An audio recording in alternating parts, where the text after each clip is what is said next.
Bonjour à tous les artistes en herbe confirmés et bienvenue dans mon atelier. Je suis Brunilde Tranchant, enlumineur de France, mais surtout créatrice en quête de nouveaux défis. Aujourd'hui, on va parler couleurs et j'aimerais particulièrement vous présenter la palette de couleurs insulaires.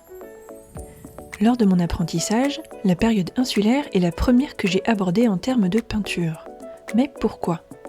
Parce que si on fait abstraction des motifs compliqués du style graphique insulaire, la pose de couleurs reste l'une des plus simples. Mais quelles sont les couleurs utilisées pour l'enluminure insulaire ? Comment étaient-elles utilisées ? Et sont-elles différentes de celles utilisées à la même époque sur le continent ?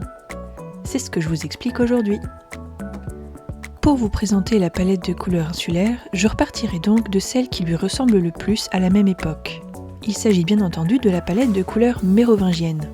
Souvenez-vous-en, elle se composait de blanc, donc blanc de plomb, de jaune, dont le jaune de plomb ou le jaune d'arsenic, de rouge, dont le rouge de plomb, le rouge d'arsenic, le rouge de fer, le rouge brun et violacé obtenu à partir de plantes, le vert, tel que le vert de cuivre, des verts à partir du broyage de pierre, les bleus, tels que l'indigo, et le noir, comme le noir de fumée.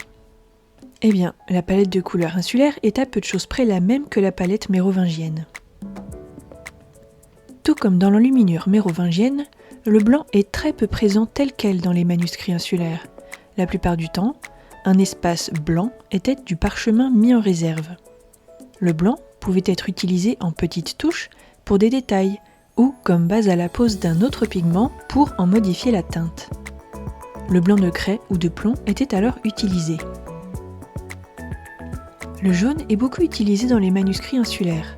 Comme pour les manuscrits mérovingiens, il avait le même rôle que l'or, apporter la lumière. C'est l'or piment qui est le plus utilisé, sa teinte étant éclatante. La teinte rouge la plus répandue dans les couleurs insulaires est celle du minium, le rouge de plomb. Sa couleur éclatante orangée apporte elle aussi beaucoup de lumière au manuscrit.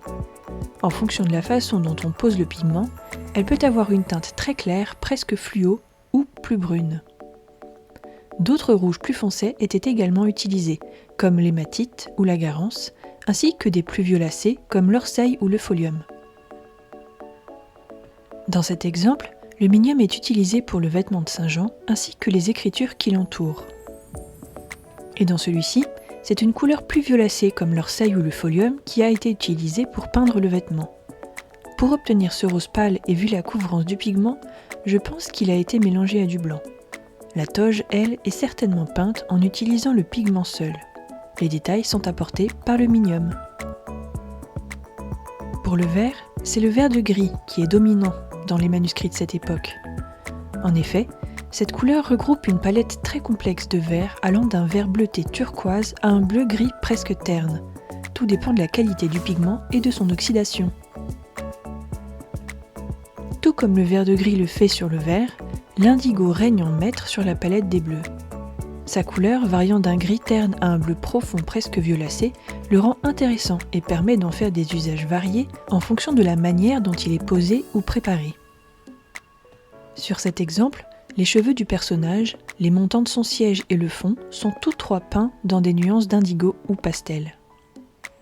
De manière très rare pour l'époque, on pouvait également trouver du bleu de lapis lazuli. Il a été identifié dans les évangiles de Lindisfarne. Le noir est beaucoup utilisé dans les manuscrits insulaires, surtout pour cerner et cloisonner les formes complexes des illustrations.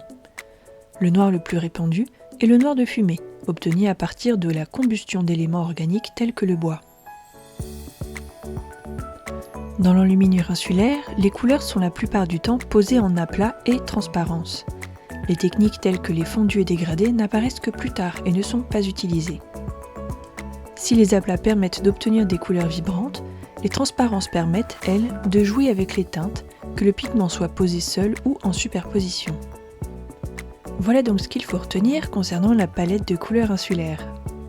Tout d'abord, la palette de couleurs insulaires est sensiblement la même que la palette mérovingienne.